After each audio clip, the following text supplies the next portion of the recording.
അതെ, ഈ ഷർട്ടാണോ ഇടുന്നത്? ഞാൻ വേറൊരെണ്ണം തേച്ച് വെച്ചായിരുന്നല്ലോ. ഞാനേ ഒരു കാര്യം പറഞ്ഞാൽ താൻ എന്നെ കളിയാക്കോ? ഇല്ല. എന്താ? ഈ ഷർട്ടിന്റെ കാര്യത്തിൽ എനിക്ക് കുറച്ച് കോൺഫിഡൻസ് കൂടില്ല. അതെന്താ?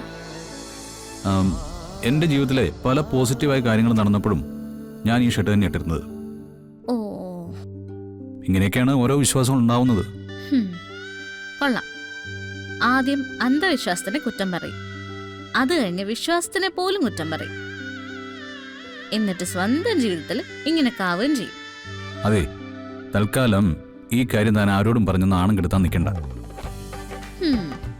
നമ്മളിപ്പോൾ നിൽക്കുന്ന പ്രതിസന്ധിയിൽ നിന്ന് രക്ഷപ്പെടാൻ വേണ്ടി ഏത് കഴുതയുടെ കാല് പിടിക്കാനും തയ്യാറായിട്ടാണ് ഞാൻ നടക്കുന്നത്.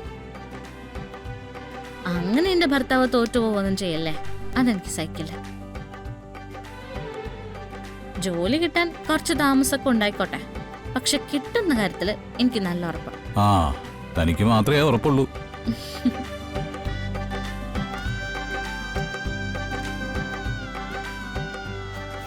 എല്ലാം ഒന്നുകൂടി നോക്കിക്കോ. എടോ, എല്ലാം ഞാൻ സെറ്റ് ചെയ്ത് വെച്ചിരിക്കുന്നതാണ്. ഒന്നുകൂടി നോക്കുന്നത് കൊണ്ട് എന്താ? നമുക്ക് എന്തേലും സമയദോഷം ഉണ്ടെങ്കിൽ നമ്മൾ ഒന്നുകൂടി ഒന്ന് ശ്രദ്ധിക്കണം എന്നല്ലേ പറയാ, അതുകൊണ്ടാ. ഓ നോക്ക്. ശരി, നോക്കിക്കോണം.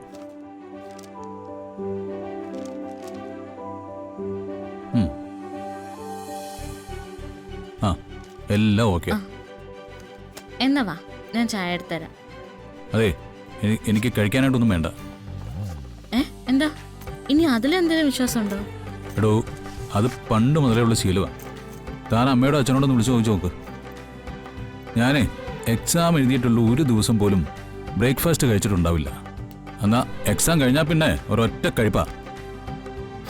അപ്പോ മൊത്തത്തില് വിശ്വാസിയായിരുന്നു. അവിശ്വാസിയാന്ന് പറഞ്ഞ് എന്നെ പറ്റിച്ചതല്ലേ? ആ, പിന്നെ ചെറിയ പറ്റിക്കലൊന്നും അല്ല. താമ വാ വാ.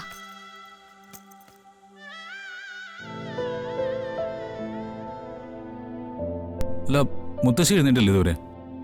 ഇന്നലെ ഒരുപാട് വൈകി ഉറങ്ങുമ്പോ അതാ ഈ നേരമായിട്ട് എഴുന്നേക്കാത്തത്. ആ, എന്നാ പിന്നെ എഴുന്നേൽക്കുമ്പോൾ ഞാൻ പോയെന്ന് പറഞ്ഞാൽ മതി. ഉറങ്ങിക്കോട്ടെ. ഞാനേ ചായ എടുക്കാം.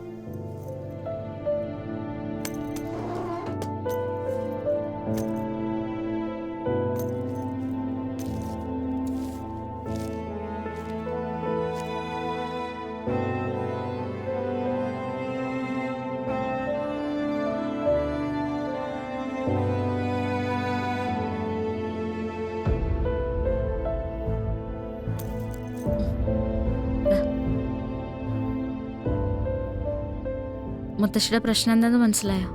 എന്താ? ഇന്നലെ ചെറിയച്ഛനെ കുറിച്ച് അറിഞ്ഞതിന്റെ ഷോക്കാ. ഉണ്ടാവും. ചെറിയച്ഛൻ്റെ കാര്യത്തിൽ മുമ്പേ തന്നെ മുത്തശ്ശിക്ക് വലിയ വിഷമമുണ്ടായിരുന്നു. എപ്പോഴും പറയും പ്രതീക്ഷകൾ മുഴുവൻ നശിപ്പിച്ചതിനെ കുറിച്ച്.